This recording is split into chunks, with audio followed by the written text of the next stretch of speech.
যুগে যুগে বহু ক্যারিশম্যাটিক ও প্রভাবশালী নেতা ক্ষমতার মসনদ থেকে ছিটকে পড়েছেন। তাদের পতন হয়েছে মৃত্যুদণ্ডের মাধ্যমে। রাজতন্ত্র থেকে সামরিক স্বৈর শাসন পর্যন্ত ইতিহাসের এই বিচারগুলো জাতীয় রাজনীতি ও বৈশ্বিক ধারাবাহিকতাকে গভীরভাবে প্রভাবিত করেছে। সম্প্রতি বাংলাদেশের ক্ষমতাচ্যুত সাবেক প্রধানমন্ত্রী শেখ হাসিনাকে মানবতা বিরোধী অপরাধের দায়ে মৃত্যুদণ্ডাদেশ দেয় আদালত। শেখ হাসিনার নিজের তৈরি আন্তর্জাতিক অপরাধ ট্রাইব্যুনাল কর্তৃক তার অনুপস্থিতিতে মৃত্যুদণ্ড দেয়ায় বিশ্বজুড়ে তোলপাড় শুরু হয়। শেখ হাসিনা এই অভিযোগ অস্বীকার করলেও তাকে ভারত থেকে ফিরিয়ে এনে রায় কার্যকর করা নিয়ে দেশে বিদেশে চলছে তুমুল বিতর্ক। এই ঘটনা আবারও ইতিহাসের সেই প্রশ্নটিকে সামনে নিয়ে এসেছে, ক্ষমতাচ্যুত শাসকদের চরম পরিণতি হিসেবে মৃত্যুদণ্ড কি সত্যিই তাদের রাজনৈতিক ক্যারিয়ারের সমাপ্তি ঘটায়, নাকি তাদের প্রভাবকে আরো দীর্ঘস্থায়ী করে? জীবন অবাক না করলে কে করবে? 28% মিল্ক ফ্যাটের অবাক করার সাথে ফ্রেশ মিল্ক পাউডার। জীবন অবাক করুক প্রতিদিন। ক্ষমতা হারানোর পর বহু শাসককে মৃত্যুদণ্ডের মুখোমুখি হতে হয়েছে। এতে কারো সাজা ঘোষণার পর খুব দ্রুত তা কার্যকর হয়েছে, কেউ আবার মৃত্যুদণ্ড পেয়ে পালাতে সক্ষম হয়েছেন, কেউ বা পরবর্তীতে ক্ষমতায়ও ফিরেছেন।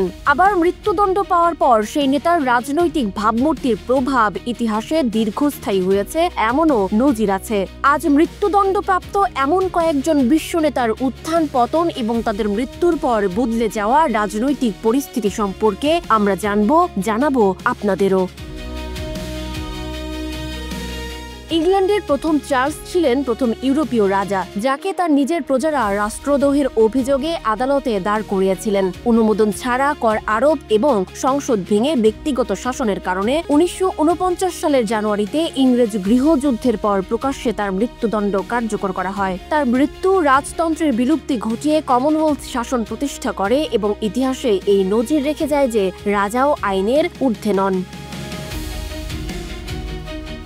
1979 সালের ফরাসি বিপ্লবের ফলে ফ্রান্সের লুই ষোড়শের পরিণতিও হয় মর্মান্তিক। আর্থিক সংকট ও সামাজিক বৈষম্যের মুখে বিপ্লব শুরু হলে পালানোর চেষ্টার পর তাকে জাতির বিশ্বাসঘাতক হিসেবে দেখা হয়। 1993 সালের জানুয়ারিতে তাকে গিলোটিনে মৃত্যুদণ্ড দেওয়া হয়। লুই ষোড়শ এবং তার স্ত্রী মেরি অ্যান্টোইনেট এর মৃত্যুদণ্ড ফ্রান্সকে সন্ত্রাসের রাজত্বের এক অস্থির সময়ে ঠেলে দেয়, যেখান থেকে পরবর্তীতে উত্থান ঘটে নেপোলিয়ান বোনাপার্টের। 20 শতকের স্বৈরশাসকদের পতন ছিল আরও দ্রুত ও হিংসাত্মক। ইতালির ফ্যাসিবাদী নেতা বেনিতো মুসোলিনি দ্বিতীয় বিশ্বযুদ্ধে পরাজয়ের পর পালানোর সময় ধরা পড়েন। সংক্ষিপ্ত বিচারের পর 1945 সালে ফায়ারিং স্কোয়াডে তার মৃত্যুদণ্ড কার্যকর করে মৃতদেহ মিলানে জনসমক্ষে ঝুলিয়ে রাখা হয়। মুসোলিনির মৃত্যু ইতালিতে ফ্যাসিবাদকে বিদায় দিয়ে গণতন্ত্রের পথে যাত্রা নিশ্চিত করে। একইভাবে রোমানিয়ার দমনমূলক শাসক নিকোলাই চাউশেস্কু ও তার স্ত্রী এলেনা 1989 সালের গণঅভ্যুত্থানে তারা ক্ষমতাচ্যুত হন। সামরিক ট্রাইব্যুনাল তাদের গণহত্যা ও রাষ্ট্রবিরোধী কর্মকাণ্ডে দোষী সাব্যস্ত করে 25 ডিসেম্বরে দ্রুত মৃত্যুদণ্ড কার্যকর করে। এই মৃত্যুদণ্ড রোমানিয়াকে দীর্ঘ স্বৈর শাসনের শৃঙ্খল থেকে মুক্ত করে, যদিও দেশটি দীর্ঘদিন রাজনৈতিক অস্থিরতার মধ্য দিয়ে যায়।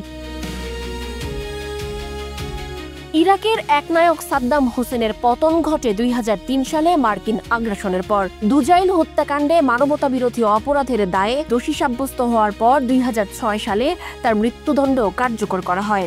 সাদ্দামের মৃত্যুর পর ইরাকে ক্ষমতার শূন্যতায় সাম্প্রদায়িক সহিংসতা ও আল কায়েদা IS এর উত্থান ঘটে, যা দেশটিকে দীর্ঘমেয়াদী সংঘাত ও অনিশ্চয়তার মুখে ঠেলে দেয়। পাকিস্তানের ক্যারিশম্যাটিক নেতা জুলফিকার আলী ভুট্টো এর মৃত্যুদণ্ড দক্ষিণ এশিয়ার রাজনীতিতে এক গভীর বিতর্ক তৈরি করে। সামরিক শাসক জিয়াউল হকের সঙ্গে সংঘাতের জেরে হত্যার ষড়যন্ত্রে জড়িত থাকার অভিযোগে বিতর্কিত বিচার প্রক্রিয়ায় 1979 সালের এপ্রিলে তাকে মৃত্যুদণ্ড দেওয়া হয়। আন্তর্জাতিকভাবে এই বিচারের ন্যায্যতা নিয়ে প্রশ্ন উঠলেও সে সময় তা কার্যকর হয়। ভুট্টোর এই সাজা পাকিস্তানে সামরিক বেসামরিক ক্ষমতার দ্বন্দ্বকে আরো গভীর করে, যদিও তার অনুসারীরা আজও তাকে শহীদ নেতা হিসেবে স্মরণ করে।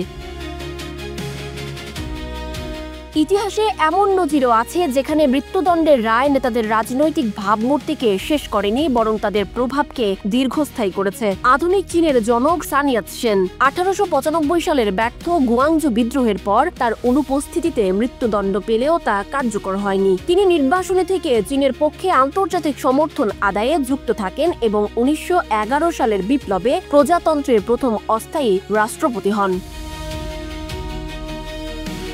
ফিলিস্তিনি জাতীয়তাবাদের প্রতীক ইয়াসির আরাফাত, যিনি 1970-এর দশকে জর্ডানের সংঘাতে জড়িয়ে অনুপস্থিতিতেই মৃত্যুদণ্ড পান। তবে তিনি PLO এর নেতৃত্ব দেন এবং 1990-এর দশকে অসলো চুক্তিতে গুরুত্বপূর্ণ ভূমিকার জন্য নোবেল শান্তি পুরস্কার লাভ করেন। মৃত্যুদণ্ডের রায়ও ইয়াসির আরাফাতের নেতৃত্বকে থামাতে পারেনি, বরং এই রায় তাকে আন্তর্জাতিক কূটনীতির কেন্দ্রে নিয়ে আসে। নেতাদের মৃত্যুদণ্ড কার্যকর হলেও তাদের রাজনৈতিক প্রভাব সবসময় মুছে যায় না।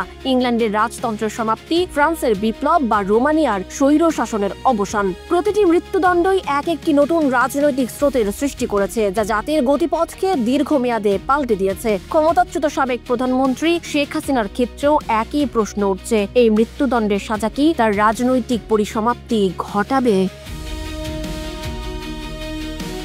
সানজিদা আফরিন সোনিয়া, নাগরিক, প্রতিদিন।